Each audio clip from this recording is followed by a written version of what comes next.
Welcome on board America's newest luxury train. We'll journey for 3 days through jaw-dropping scenery that anyone can see from Amtrak. But is this first-class train worth 50 times the price? Hello, Jet Setters. I'm Jeb Brooks from greenergrass.com. This is the Canyon Spirit, and you're coming along. This brand new train will show us the best of America as we wind our way from the Red Rocks of Utah to the Colorado Rockies.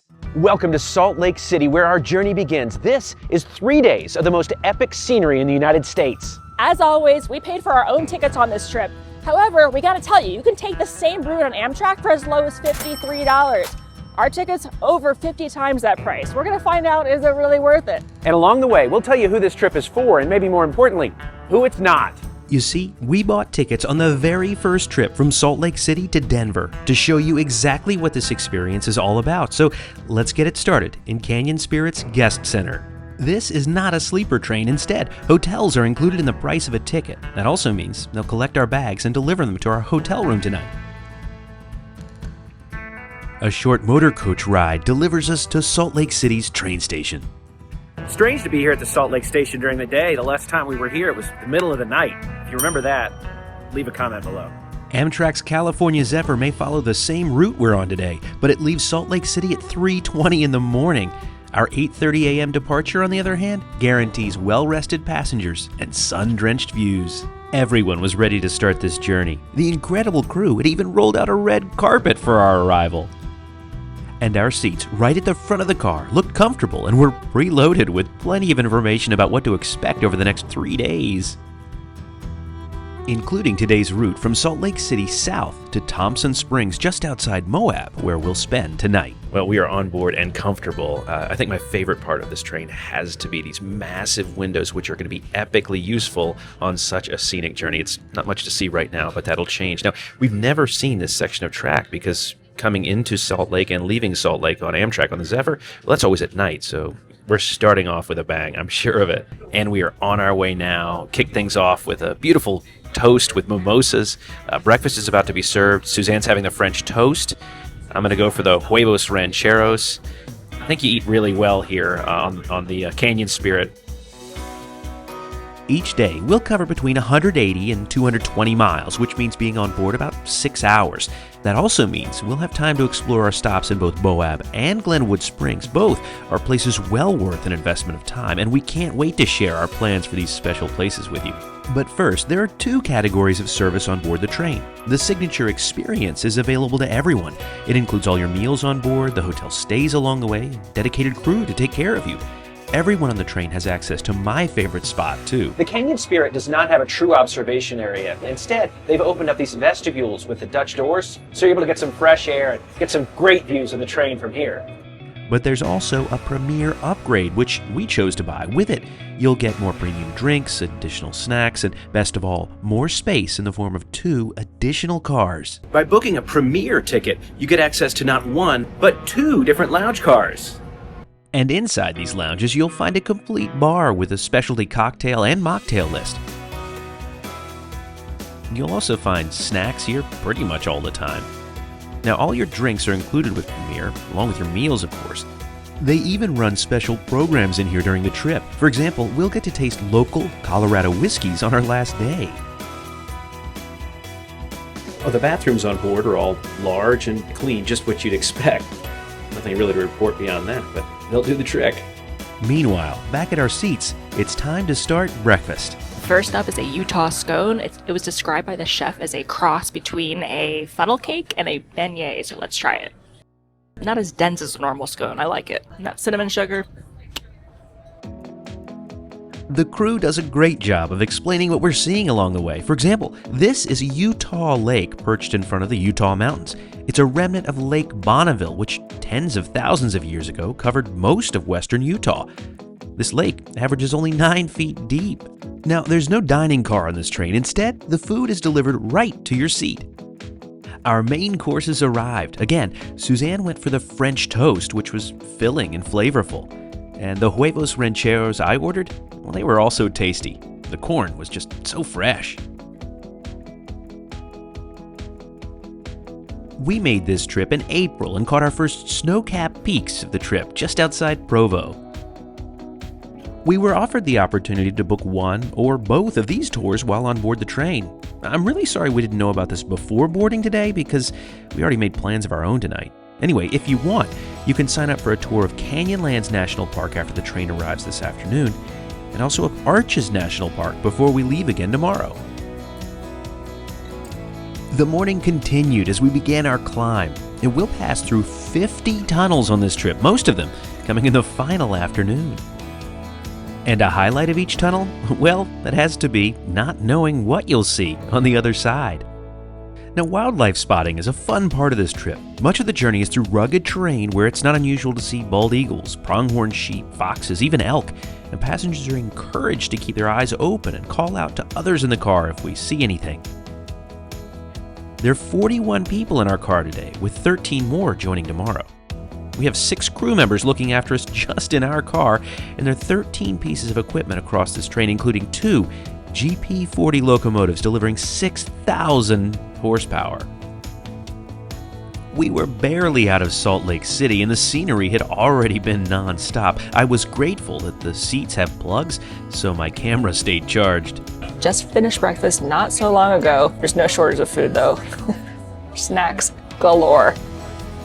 Do I need to eat this watermelon feta salad right now?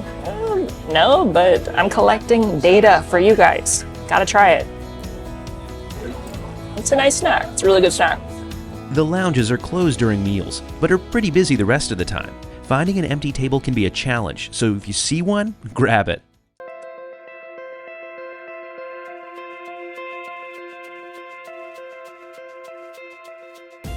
Welcome to Price Canyon, one of the 18 canyons we'll traverse between Salt Lake and Denver.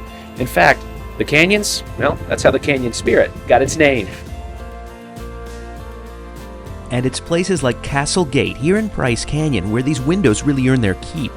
It would be next to impossible to fully appreciate this 450-foot tall sandstone cliff from a train without them. And as the scenery continued to unfold in front of us, we were told to start thinking about lunch.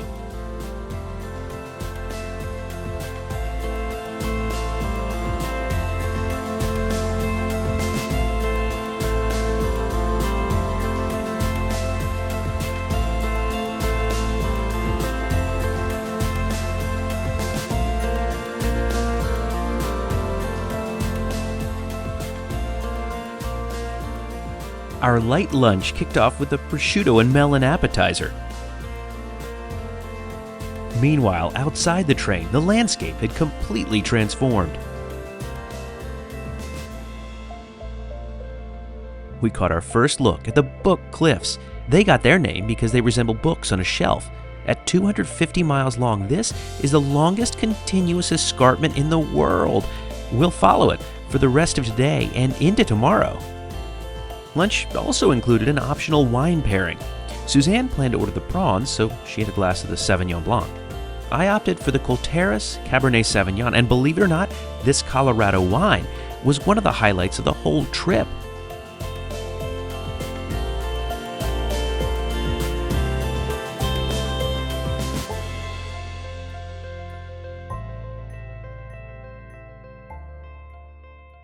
Suzanne's prawns were massive. This looked like more than a light lunch to me. They do a great job of highlighting local producers on the menu. The beef in my main course comes from Wasatch Meats, a butcher shop in Salt Lake City. There are 2 chefs in a kitchen at the back of our car preparing these meals. The food is hearty and unfussy. It's also clear the team on board takes dietary restrictions seriously, and based on what we saw, makes a real effort to accommodate everyone. But even the best restaurant in the world can't offer this much ever-changing scenery. Well, this is Green River, Utah. We're about to cross the river. Should be pretty scenic here in a minute. Green River, Utah, an Amtrak stop on the Zephyr, by the way.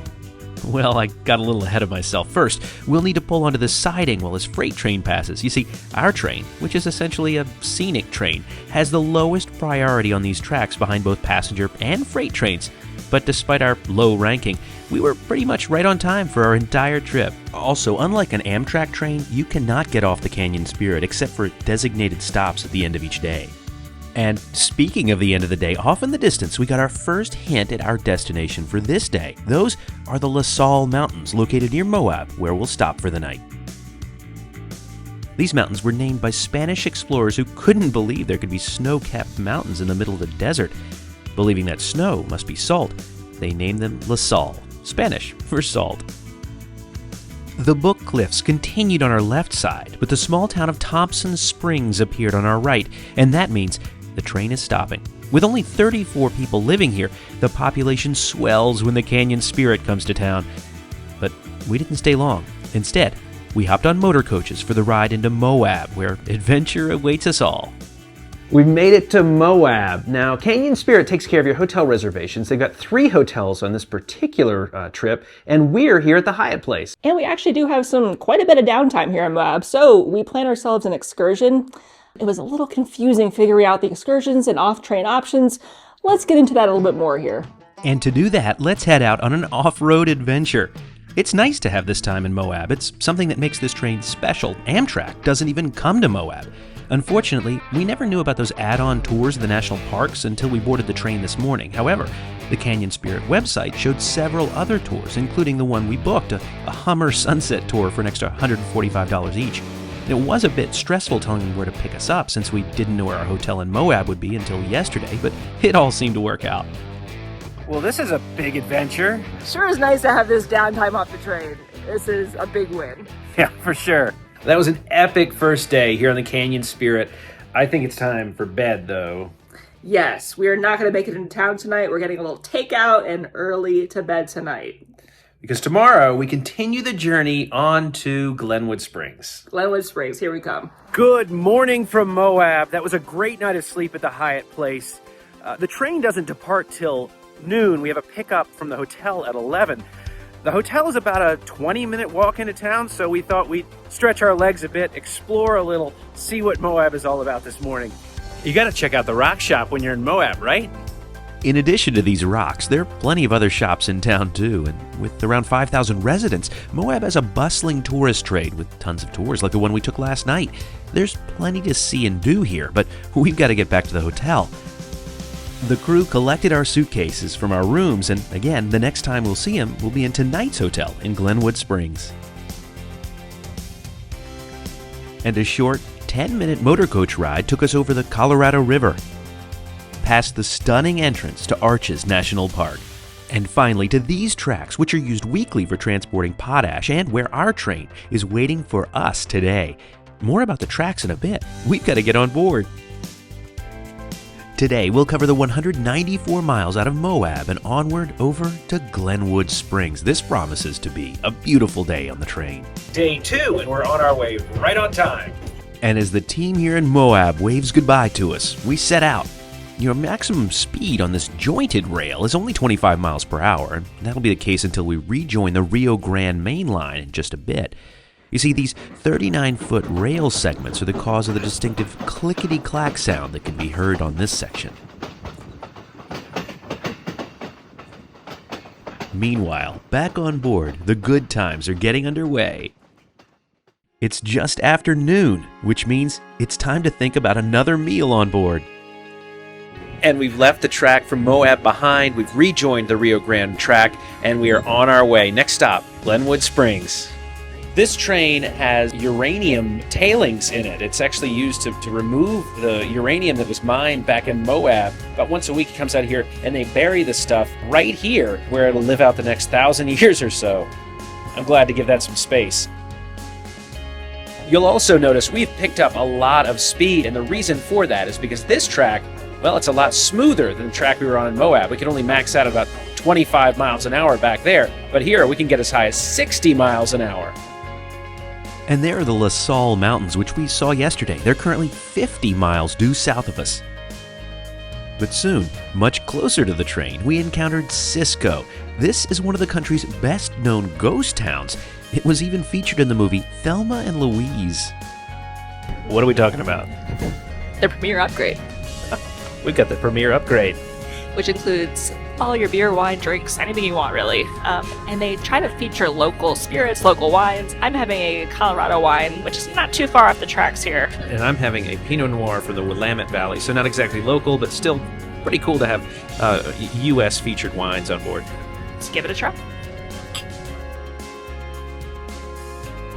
Colorado wine, who knew? Off in the distance, we caught our first glimpse of the next significant feature we'll encounter. That's Ruby Canyon. But first, it's time for lunch. Suzanne went for the grilled chicken and herb hummus power bowl. I'm having the roasted trout and bacon clubhouse. The food on Canyon Spirit is just not as elevated as food we've seen on other luxury trains, including their sister train, the Rocky Mountaineer in Canada. But that's not to say it wasn't tasty or satisfying, because it certainly was. As we rejoined the Colorado River, we knew we were close to Ruby Canyon, one of the most scenic parts of this whole journey.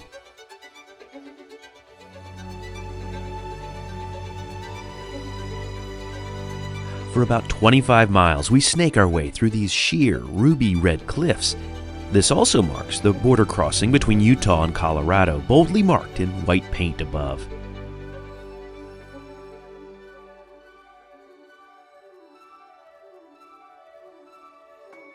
This feature, called the Three Sisters, is perhaps the most distinctive in the whole canyon. It's a highlight of any trip through here.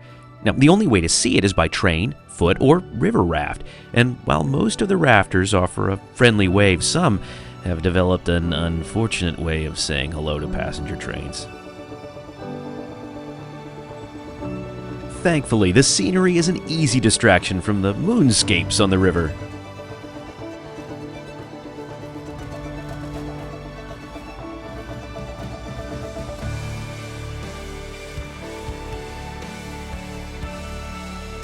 In the lounge car, the team had arranged a cheese and honey tasting. They're always looking out for passengers on board. We passed on the snacks and instead decided to grab a couple of drinks to take back to our seats. I went for the Glenwood Old Fashioned, and Suzanne had a splash more Viognier.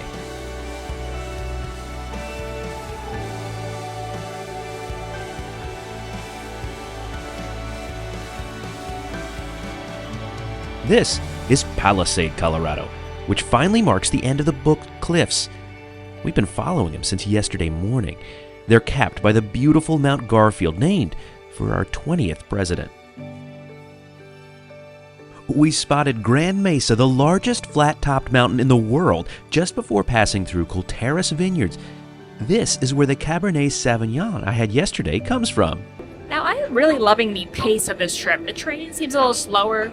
The point is not the transportation. The point is really the journey. I'm having time to soak in all these sights. Yeah, I mean, it's the same scenery you get on the Amtrak California Zephyr. And the fact that you're kind of taking it in doses, 6-7 hours a day, it's not all at once, it's not so overwhelming. You gotta really enjoy the sights as they come. Take this next highlight, for example. You see, the farms we've been passing today, including the vineyard that produced my wine, all have this piece of infrastructure to thank for their very existence. This is the Grand Valley Diversion Dam, which was built between 1913 and 1916 in order to provide irrigation to much of western Colorado's Grand Valley.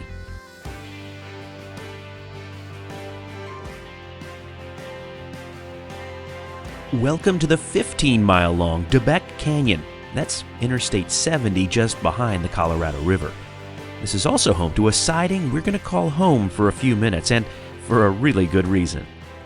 We think we're pulled over waiting for the California Zephyr, so we're going to hang out here and hope we can catch it going westbound. Keep your fingers crossed. My camera skills are good enough. Seeing the Zephyr was a reminder that this scenery is available to passengers on that train for as low as $53. But one thing I know they don't have on Amtrak, that's afternoon tea. This was a fun way to enjoy a meal as we continued our journey toward Glenwood Springs, where we'll stop for the night.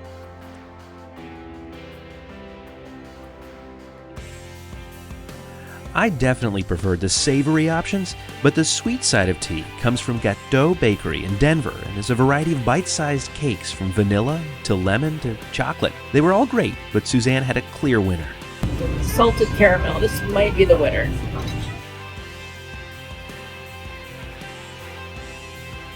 We picked up speed as the crew offered seconds of anything we wanted. We passed. We made the turn toward Glenwood Springs and were given a guide to the town. We were welcomed warmly before stepping off the train after another fulfilling day.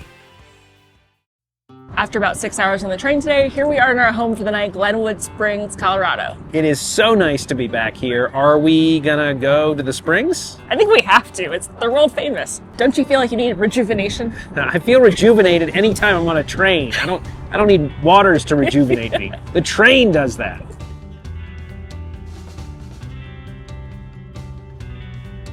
Well, this is a beautiful historic room here at the Hotel Colorado.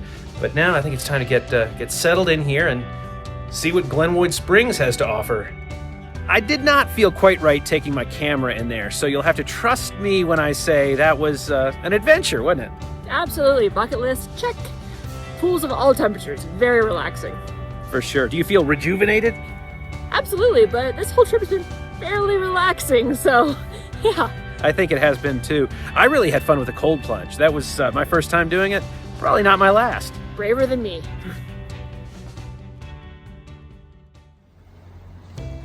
Tell it's a chilly morning by the steam coming off the hot springs. It's day 3 and we're headed to Denver. That means we're about to encounter some of the most beautiful scenery on this entire route. Today, we're going to the Rockies. No, I'm not really great at sleeping on trains, so this option of sleeping in hotels along the way is really nice for me. However, it comes at a cost in terms of time and money, and we're going to share all those details with you today and let you know the final verdict. Is it worth it? But first, we made our way over to the station where the Canyon Spirit team had coffee, tea, and even hot chocolate ready for us.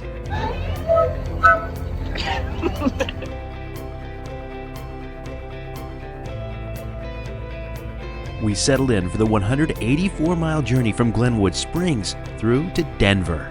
It's mealtime, so the lounge cars are empty right now, but generally when we're not eating, these places are packed with people. This is a lot of fun to hang out here and just socialize with our fellow passengers. Just over my shoulder here, you can see I-70. This has got to be one of my favorite parts of this particular route. We're here in Glenwood Canyon, and you can just see the amazing engineering that got this road to work inside this canyon, just on the other side of the river. People sometimes ask us which side of the train they should sit on. Well, the Canyon Spirit will assign you a side, so there's not much you can do about that. That said, both sides are good. You get good views out of both sides on a long-distance train like this one. You can't go wrong. That being said, be sure to look out the left side of this train if you want to get a good view at the Shoshone Hydroelectric Generating Station. Meanwhile, back in our seats, breakfast service had begun.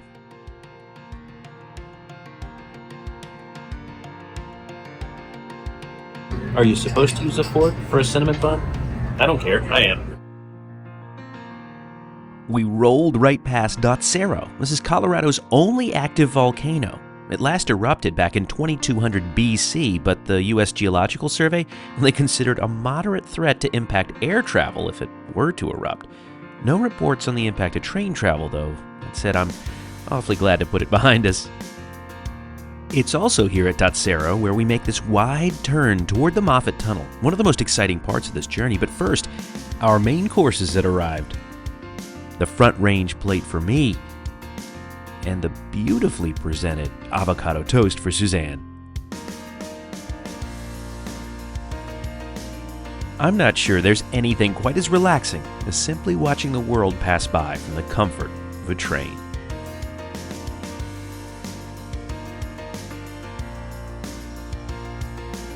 The ways in which the landscape transforms over the course of today, well, it's what makes this particular part of our country so very special, and it only gets better from here. Scenery like this certainly calls for a cocktail, and their list is extensive, but they'll even make drinks that aren't on the menu, like Suzanne's Virgin Bloody Mary. Because the Canyon Spirit runs only during the day, you can't go wrong traveling in either direction. You're always sure to see amazing things. That said, traveling eastbound, like we are, offers a really epic buildup of the scenery day by day. I think this is the direction we'd recommend you travel, if you can. But for now, it's time to enjoy Gore Canyon. At nearly 7,000 feet above sea level, the elevation is noticeable here, and we're still climbing. Be sure to stay hydrated and aware of how the altitude affects you. The only way to see this canyon is in a whitewater raft, on foot, or from these rails, it is a magical place. Now that we've spent a few days in these seats, we can say they're really comfortable. They'll scoot closer to your tray table if you'd like, and they even have armrests. Again, there are 2 plugs between them to keep your cameras charged up. They don't recline, but we didn't feel the need to do that at all. They're just really comfortable chairs. Canyon Spirit also looks after passengers with mobility and accessibility needs. Accommodations were made for those with mobility aids, and from what we saw, the staff took great care of everyone, regardless of their situation. For more on that, visit the website below. There, off in the distance, are the Rocky Mountains. And here, on the Canyon Spirit train, you're never too far away from a meal, and lunch service is about to begin. But because both options look good, we decided to flip a coin. As usual, I lost. Colorado's reputation as an outdoor paradise was on full display today, with ski slopes up high and fly fishing up close. But our salads arrived just in time to enjoy the view entering Fraser Canyon. Each of these canyons are unique and beautiful in their own right. Again, the Canyon Spirit train passes through 18 of them.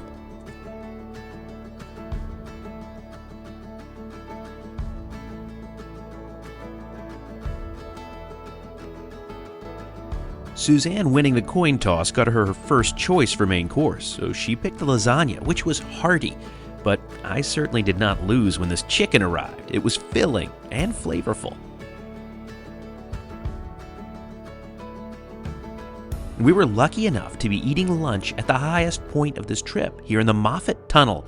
This 6.2-mile-long tunnel cuts through the Continental Divide at an incredible 9,239 feet high. It first opened in 1928 and took us 12 minutes and 20 seconds to traverse. We encountered so many people enthusiastically waving as the train passed. This was the first revenue trip in this direction, and the excitement we came across was a real highlight. And welcome to the Tunnel District. This is the highest concentration of railroad tunnels anywhere in the world. There are 30 of them just right here. This is absolutely amazing. And as we draw closer to Denver, this is a good time to talk about what we paid, who this is for, and whether we think it's worth it. First, this is the way to travel by train in the United States. You'll see the best scenery by rail in the country on the nicest train in the country. The price point is high, but we thought there was value there. The staff on board provided the best service we've ever had on any train, from the commentary to the cocktails. This trip is for anyone looking for a bit of luxury and who wants more of a fully planned vacation, not just a train ticket. Or for somebody who wants to try long-distance train travel without having to risk the challenges of sleeping on board. But if you prefer a more do-it-yourself approach at a lower price point, well, Amtrak will get you most of the same scenery. We paid $2,727 per person for this 3-day rail trip. That includes about $600 extra for the premium upgrade. We thought that was worth it, simply for access to the extra space in the lounge cars. Between now and the next time, see you on the rails. Stick your tongue out. Wait for this to pass. These are the world famous book. We're starting. I'm gonna say what the lighting is. Can I start, or you want to start? Yeah, I don't know what we're talking about. Welcome to our home for the night of Glenwood Springs, Colorado. Colorado. Would you like us to take a photo? Oh, no, thank you so much. You're too kind. Perfect hot springs weather. Rainy and windy, right? I don't always have the chicken.